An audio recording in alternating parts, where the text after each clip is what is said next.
नमस्कार दोस्तों, सफलता सुविद्या चैनल में आप सभी का स्वागत है। आज जो टॉपिक हम डिस्कस करने वाले हैं वो है हिंदू सक्सेशन एक्ट 1956 क्या है, यानी इसमें क्या कंटेंट दिया हुआ है। Hindu succession act Hindu laws को कॉडिफाई किया गया और टोटल 4 एक्ट्स एग्जिस्टेंस में आए। पंडित जवाहरलाल नेहरू की अध्यक्षता में हिंदू लॉज को कॉडिफाई करने के लिए एक समिति का गठन किया गया था। इसका अर्थ ये है कि जब ये जो 4 एक्ट हैं जिन्हें हम कहते हैं हिंदू मैरिज एक्ट जो 1955 में आया है, Hindu succession act, Hindu minority and guardianship act, Hindu adoption and maintenance act, तो ये एक्ट 1955 में एग्जिस्टेंस में आया है। इसके अलावा ये जो तीनों एक्ट हैं ये 1956 में आए हैं।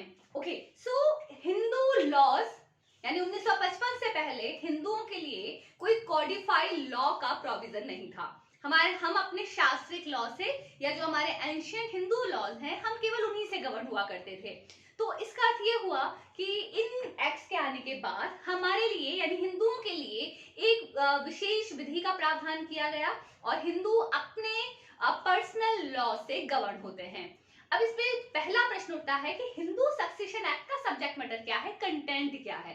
तो पहली चीज ये याद रखिएगा, इससे पहले हम अपने शास्त्रिक या जो एंशिएंट हिंदू लॉ है हम उसी से गवर्न हुआ करते थे। जब हिंदू सक्सेशन एक्ट एग्जिस्टेंस में आया तो हमने 2 प्रकार के लॉज को डिवाइड करना शुरू किया। यानी कुछ लॉज थे कि यानी एक व्यक्ति अपनी प्रॉपर्टी को किस किस तरीके से ट्रांसफर कर सकता है। देखिए, अगर मैं आपको बताऊं कि अगर मेरे पास कोई प्रॉपर्टी है, मेरे पास मेरा अपना मकान है, तो मैं क्या कर सकती हूँ, तो मैं जीते जी उस मकान को सेल कर सकती हूँ, मोर्टगेज कर सकती हूँ। तो अगर मैं अपने जीते जी उस मकान को ट्रांसफर करती हूँ तो वो इनमें से किसी विधि में नहीं आएगा, वो प्रॉपर्टी एक्ट से गवर्न होगा। ट्रांसफर ऑफ प्रॉपर्टी एक्ट 1882 से गवर्न होगा। लेकिन अगर मेरे पास प्रॉपर्टी है और मैं मरने के बाद के लिए उसके अपने मरने के बाद उसके लिए कोई प्रावधान करना चाहती हूँ तो मैं विल लिखती हूँ। ओके, तो विल के लिए अगर जो प्रोविजन होते हैं उसे कहा जाता है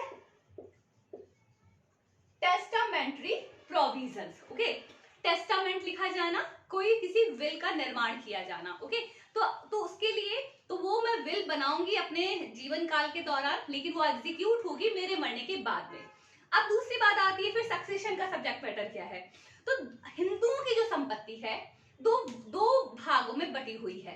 ओके, अगर किसी हिंदू के पास अगर कोई संपत्ति है तो हम उसे 2 भागों में विभाजित कर सकते हैं। पहला भाग है उसका सेल्फ एक्वायर्ड प्रॉपर्टी, अगर मेरे पास कोई प्रॉपर्टी है जो मैंने खुद ने अर्न की है वो होगी सेल्फ एक्वायर्ड प्रॉपर्टी या स्व अर्जित संपत्ति। ओके, तो सेल्फ अर्न प्रॉपर्टी के लिए क्या होगा, अगर मैं अपने जीते जी प्रावधान करना चाहती हूँ तो हो सकता है मैं अपने जीवन काल में उसे बेच दूं या मोर्टगेज कर दूं या समहाउ ट्रांसफर कर दूं, गिफ्ट कर दूं, एक्सचेंज कर लूं। तो मेरे पास बहुत सारे ऑप्शंस हैं। मरने के बाद के लिए मैं टेस्टामेंट तैयार कर सकती हूँ, एक विल तैयार कर सकती हूँ जो इंडियन सक्सेशन एक्ट से गवर्न होगी। इसके अलावा मैं क्या कर सकती हूँ, इसके अलावा मेरे पास क्या ऑप्शंस हैं, उसके अलावा मेरे पास ऑप्शन है कि अगर मैं सपोज मेरी डेथ हो जाती है लेकिन मैंने अपनी प्रॉपर्टी का, अपनी सेल्फ एंड प्रॉपर्टी के बारे में कोई प्रावधान नहीं किया, तब क्या होगा, तब सक्सेशन लॉ एग्जिस्टेंस में आएगा। तब सक्सेशन लॉ का जो प्रादुर्भाव होगा या एग्जिस्ट होगा ये कि मेरे मरने के बाद मेरा मकान, मेरी प्रॉपर्टी किसके पास जाएगा, वो लिखा हुआ है हिंदू सक्सेशन एक्ट में। तो उसके लिए पहली चीज क्या है कि जो व्यक्ति है जिसकी हम प्रॉपर्टी की बात कर रहे हैं वह व्यक्ति हिंदू होना चाहिए। ठीक है, इस एक्ट में हिंदू मेल और हिंदू फीमेल दोनों के लिए ही प्रावधान किए गए हैं। क्लासेस ऑफ हेयर्स बताई गई हैं कि उत्तराधिकारी कौन कौन होंगे। मेल्स के लिए 4 क्लासेस हैं, क्लास 1, क्लास 2, एग्नेट एंड कॉग्नेट, और फीमेल के लिए भी 5 क्लासेस हैं, 5 कैटेगरीज हैं। इस तरीके से उसे डिवाइड किया गया है। तो इस प्रकार से एक हिंदू संपत्ति जो सेल्फ फंड है उसके लिए 2 प्रोविजन है। मेल के लिए सेक्शन 8 में मेन प्रोविजन है और फीमेल्स के लिए सेक्शन 15 में मेन प्रोविजन है। अब इसके अलावा और क्या दिया गया है, फिर बार बार हम 2005 का जो अमेंडमेंट आया था उसकी बात क्यों करते हैं, तो यहाँ पर इसकी जो एक सेक्शन है section 6 of Hindu succession act 1956, इस सेक्शन 6 में कोपार्सनरी प्रॉपर्टी यानी एंसेस्ट्रल प्रॉपर्टी, मैंने आपको कहा कि दो प्रकार की प्रॉपर्टीज हो सकती हैं। पहली हो गई है सेल्फ हर्ड। तो सेल्फ हर्ड प्रॉपर्टी चाहे किसी हिंदू मेल की हो या हिंदू फीमेल की हो, वो हिंदू सक्सेशन एक्ट से गवर्न होगी। अब मैं आपके सामने बात कर रही हूँ सेल्फ हर्ड प्रॉपर्टी नहीं है, लेकिन वो एक एक्वायर्ड प्रॉपर्टी है। मुझे किसी एंसेस्टर से अगर कोई प्रॉपर्टी मिली है, ठीक है, किसी और की प्रॉपर्टी अगर मेरे पास आई है, तो उस प्रॉपर्टी को क्या कहा जाएगा? उसे कहा जाएगा कोपार्सनरी प्रॉपर्टी।